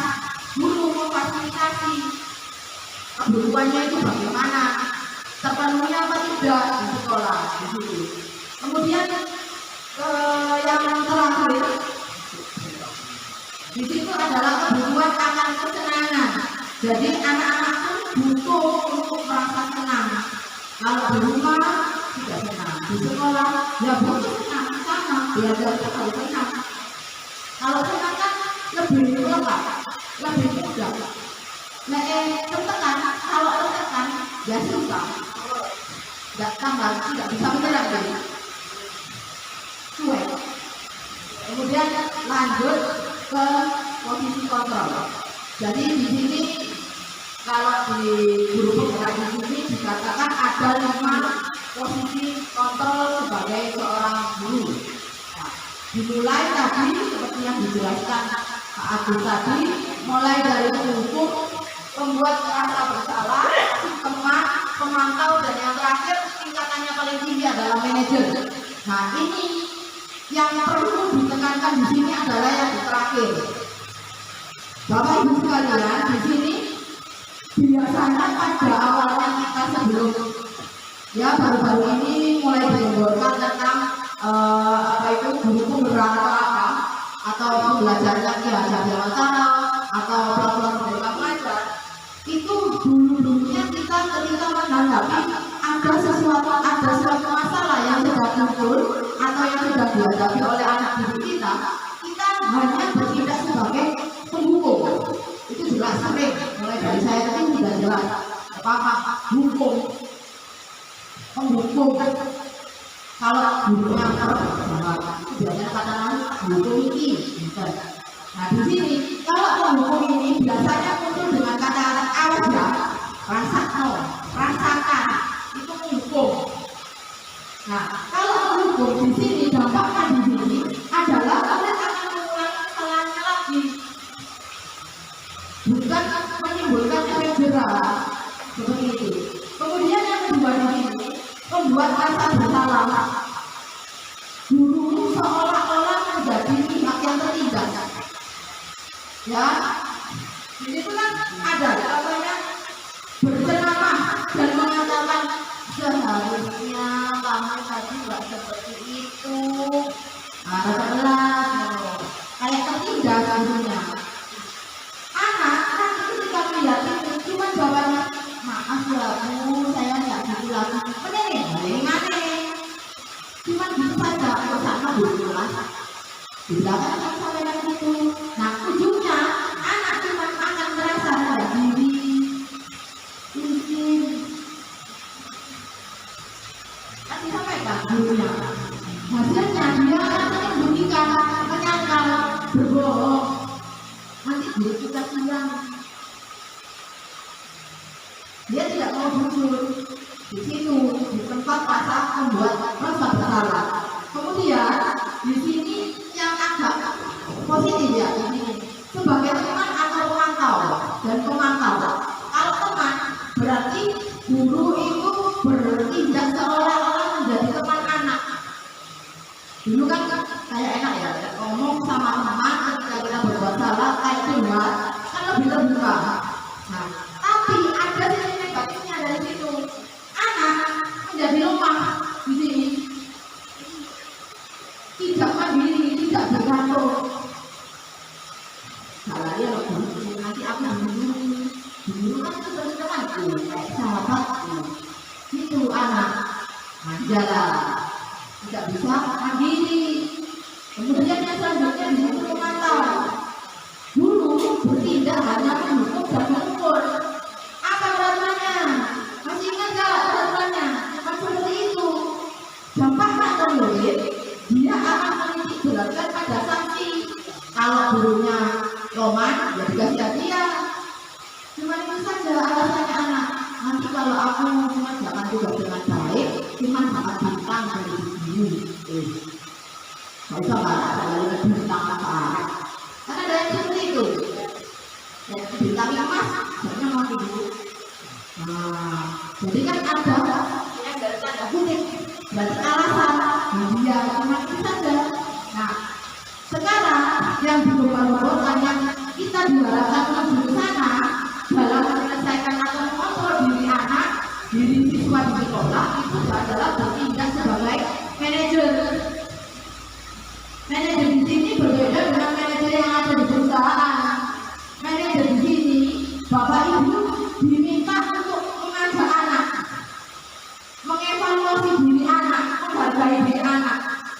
Pertama, langkah-langkahnya mulai menstabilkan identitas diri, kemudian memvalidasi, baru terakhir menanyakan keyakinan. Jadi nggak ngomong buku manajer itu gini, tidak digiring pelan-pelan. Kamu salah melakukan itu kenapa? Alasannya kenapa? Kamu butuh apa dulu?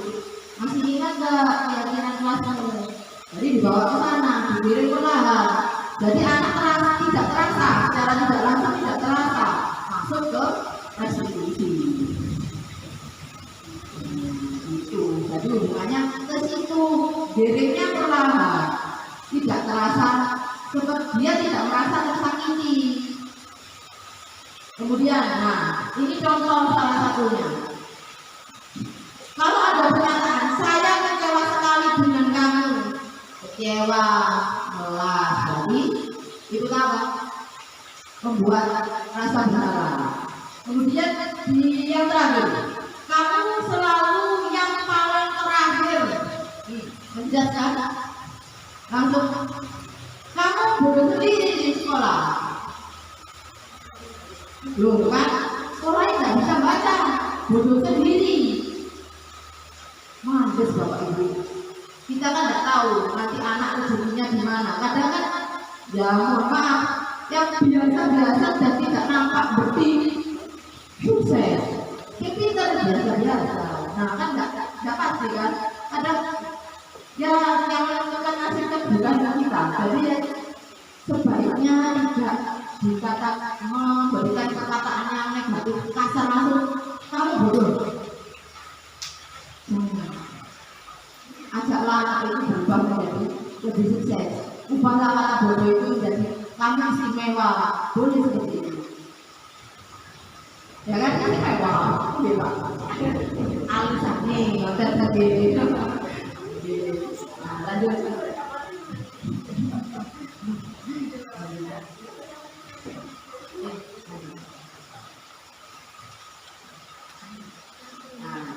Dari tujuan 5 posisi kontrol guru terhadap siswa itu adalah tujuan utamanya mencapai posisi manajer seperti yang saya sampaikan tadi. Tujuan utama kita adalah mencapai posisi manajer. Posisi manajer di situ, di mana siswa bisa menjadi pribadi yang mandiri, merdeka, tapi tetap bertanggung jawab.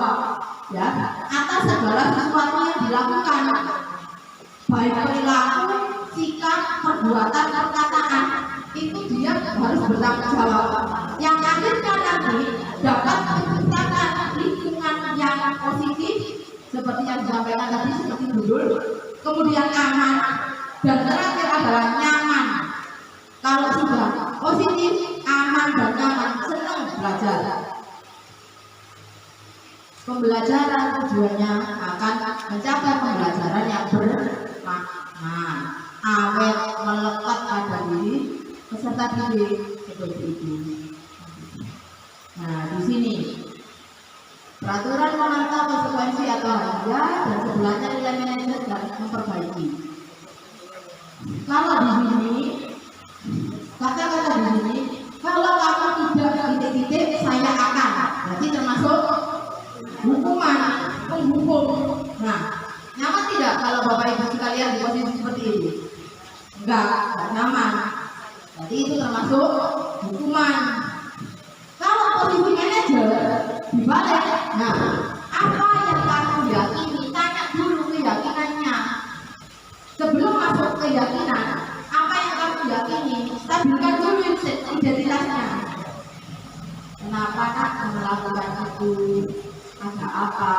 biasanya kamu tidak seperti itu. Terus bagaimana memperbaiki masalah? Nah, itu masuk ke golongan manajer. Jadi anak diajak memperbaikinya, tiap berdua mendapatkan apa yang dibutuhkan. Jadi bersama-sama dengan guru menemukan sesuatu atau jalan terbaik untuk menyelesaikan masalah anak. Bukan hanya dari pihak guru, kamu harus gini tidak. Tapi kita diajak untuk bersama-sama, anak diajak curah pendapat dengan kita, bagaimana sebaiknya menyelesaikan jika ada masalah seperti ini. Terus baiknya untuk kamu apa, butuhnya untuk kamu apa, seperti itu. Nah, masuk ke segitiga restitusi. Sudah tadi tentang keyakinan kelas. Keyakinan kelas sampai dengan kita belajar tentang posisi manajer. Jadi di posisi manajer di situ kita diajak untuk yang namanya restitusi. Seperti yang dijelaskan tadi, restitusi itu proses menciptakan kondisi bagi murid untuk memperbaiki kesalahan.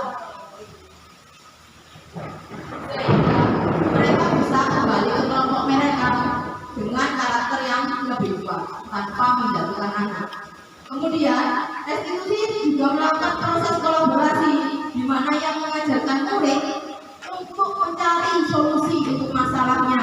Jadi yang menyelesaikan masalah anak bukan guru, tapi anak bersama dengan dampingan guru diarahkan. Guru sebagai fasilitatornya, anak yang menemukan, diajak menjadi seorang peneliti mungkin seperti itu. Lanjut. Tanpa mereka harus jadi jangan ketika kita melakukan restitusi jangan disampaikan di floor bukan kelas. Anak itu seperti terintimidasi. Kalau kita lakukan kamu tuh gini. Tadi kamu seperti ini, seharusnya tidak seperti ini.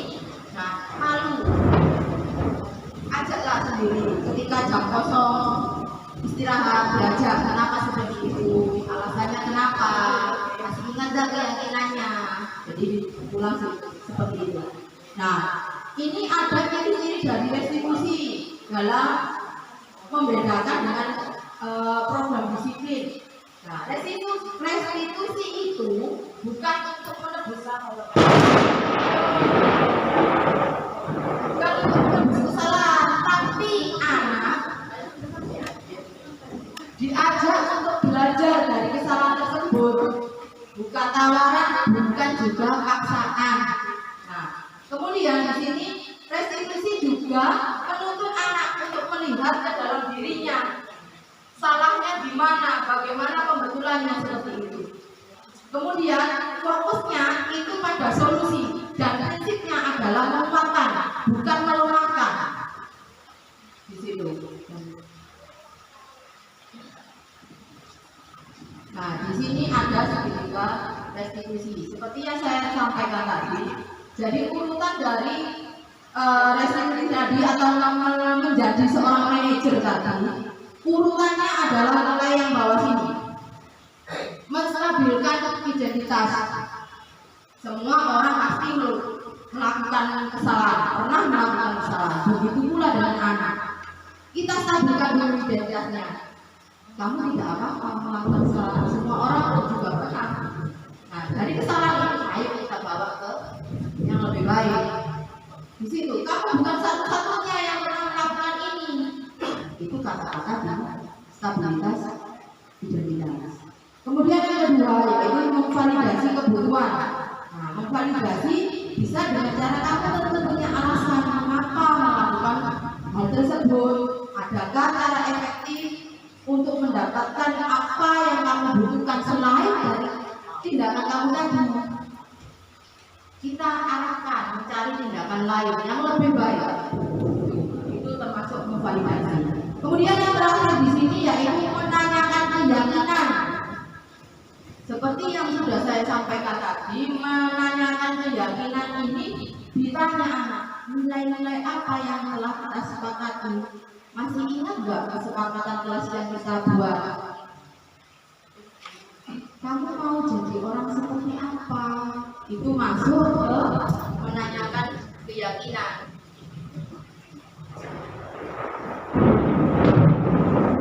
Nah, ini lebih jelasnya. Menstabilkan identitas di sini untuk membuat anak yang tadinya merasa gagal karena berbuat salah menjadi positif terhadap dirinya. Dari kesalahan tersebut akan dirubah menjadi hal-hal yang lebih positif. Contoh, guru berkata berbuat salah itu hal yang manusiawi bisa. Kalau kamu menyalahkan dirimu sendiri terus-menerus, apakah kamu sudah bersikap baik dengan dirimu sendiri? Sepertinya lebih enak yang bawah ya, lebih halus kalau menurut saya. Biasanya anak kan menyalahkan dirinya sendiri, kalau aku lebih gini, yang salah dirinya terus, tapi dilemparkan ke orang lain. Cara melampiaskannya seperti itu. Dibalik aja, buat aja pertanyaan untuk menstabilkan identitasnya. Kemudian langkah kedua yaitu seperti tadi memvalidasi kebutuhan anak, membantu murid mengenali basic need atau kebutuhan dasar yang ingin dipenuhinya ketika melakukan kesalahan itu. Jadi apa alasan dia melakukan itu, apa kebutuhan yang ingin dia penuhi, apa kebutuhan yang ingin dia dapatkan itu apa. Jadi dia melakukan kesalahan tersebut. Kita tanyakan, kamu bisa saja kan melakukan hal yang lebih buruk, tapi kamu tidak kan? Nah, itu bisa dia dia lebih tinggi, apa ya? Tidak rendah lagi dia. Oh iya betul, ternyata tidak marahi aku. Nah, itu lanjut. Kemudian yang terakhir, rangkaian segitiga restitusi di sini yaitu menanyakan keyakinan, di mana anak melihat kesalahannya dihubungkan dengan norma sosial dan nilai-nilai yang mendasari manusia berinteraksi dengan orang lain. Jadi menanyakan keyakinan, anak diingatkan kembali keyakinan yang sudah disepakati, sudah dibuat, yang sudah dia sampaikan, dia utarakan. Tanyakanlah, apa yang kamu rasakan ketika kamu melakukan itu? Kamu menjadi orang yang seperti apa? Seperti itu. Nah, di sini yang selanjutnya ada intervensi 30. Intervensi di sini bukan menekan, memaksa, bukan, tapi bisa digunakan untuk membantu murid kembali ke tujuan semula dengan cukup singkat dan dengan cara non-frontatif, tidak secara langsung frontal. Kemudian ada pertanyaan-pertanyaan yang bisa dilakukan guru yang bertindak sebagai manajer. Jangan dilihat yang pemantaunya. Saya coba belajar menjadi seorang manajer dulu. Mulai dari apakah kamu ingin berbuat lebih baik, hingga apa yang kamu inginkan, peraturan seperti apa yang kamu inginkan. Seperti itu. Nah, dari sini. Oke.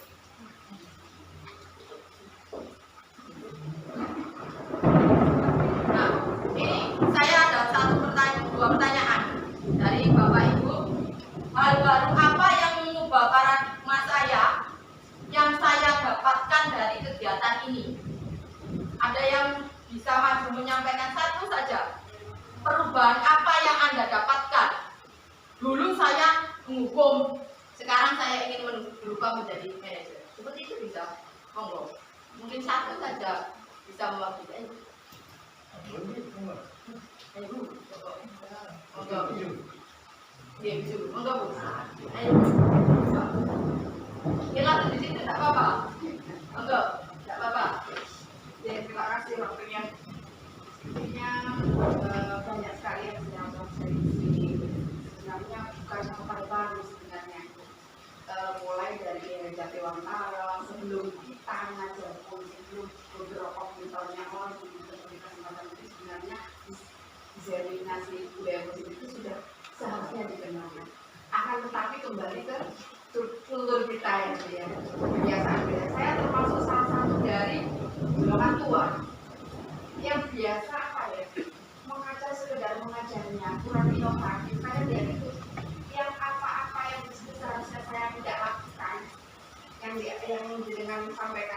banyak sekali yang saya lakukan di situ. Seperti kayak, kamu, kamu salah sio, nanti kalau kasih istirahat bapak disampaikan. Itu kadang-kadang saya lakukan. Padahal saya sendiri sudah mengetahui itu nggak benar sebenarnya. Tapi di sisi lain kadang-kadang karena ini sangat penting bagi saya mengingatkan kembali apa-apa yang sebenarnya nggak seharusnya saya lakukan. Saya lakukan dengan menggali kembali seperti ini, belajar seperti ini, akan terpikir kembali bahwa ini loh yang seharusnya saya lakukan. Tetap kita di sini seharusnya menjadi seperti manajer gitu di situ ya. Tapi selama ini enggak, kita lebih banyak menjustice anak-anak bahwa anak-anaklah yang salah. Padahal akhir-akhir ini saya tahu betul pembelajaran saya sebenarnya membosankan. Itu yang membuat anak-anak tidak fokus. Pembelajaran saya itu inovatif. Itu yang membuat anak-anak bosan ketika saya masuk di sekolah. Itu sudah mulai saya rasakan dan mulai saya lakukan sedikit demi inovasi kelas. Jadi apa yang jenengan sampaikan tadi membuka kembali apa yang seharusnya seorang guru itu lakukan. Jangan seperti saya, terutama untuk kaum apa tadi golongan-golongan milenial yang di era apa? Di era digital itu. Kalau saya pembelajaran seperti ini kita memang tidak melakukan guru yang seperti ini. Kita bisa ternyata di sini kita bisa belajar banyak itu dari modul-modul jenengan. Nanti bisa minta tolong, minta linknya, minta materinya, Bu ya. Jadi apa yang jenengan saya sampaikan tadi benar-benar luar biasa. Apa yang disampaikan tadi suaranya juga sudah oke masuk, dan jadi yang tadi ngantuk bisa mendengarkan dengan baik. Terima kasih. Terima kasih atas refleksinya untuk kegiatan hari ini, untuk pertanyaan yang pertama. Kemudian di sini perasaan apa yang muncul selama mengikuti sesi ini, khususnya mengenai makna disiplin dan motivasi intrinsik. Barangkali ada yang berkenan untuk menjawab, merefleksikan apa makna dari disiplin dan motivasi intrinsik bagi Bapak Ibu sekalian selama sesi ini. Barangkali ada yang berkenan, monggo. Brandi. Ya.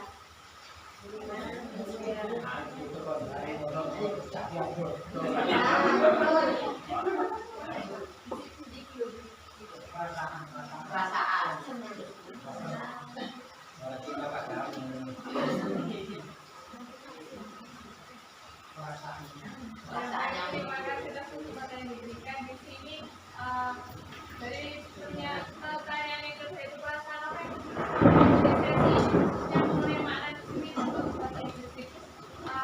Kami selalu berdidik ya, tentunya mulai tumbuh dalam diri kami bahwa mungkin ada introspeksi dari diri kami bahwa apa yang kita lakukan mungkin ada biasa kepada anak didik seperti itu. Kemudian dari dalam diri kami itu juga pasti berkeinginan untuk menjadi lebih baik lagi. Kemudian kalau misalkan untuk disiplinnya di sini dari apa yang disampaikan tadi itu, saya rasa untuk yang secara guru untuk membuat siswa itu aktif, secara guru itu membuat siswa itu yakin, itu sangat diperlukan dalam pembelajaran kelas maupun di luar kelas. Ketika ini sebagai orang yang Terima kasih untuk refleksinya dan dua pertanyaan yang saya sampaikan tadi. Mungkin ada pertanyaan lain? Barangkali ada. Terima kasih atas partisipasinya Bapak Ibu sekalian.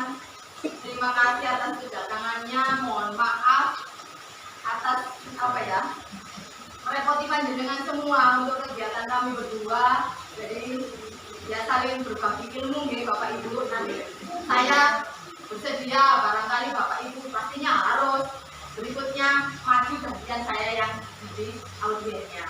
Oke Bapak Ibu, saya siap diundang kemanapun, di tepi. Nah, itu. Terima kasih banyak. banyak, mohon maaf jika ada ucapan atau perbuatan yang kurang berkenan dari kami berdua. Oke, saya akhiri. Wassalamualaikum warahmatullahi wabarakatuh.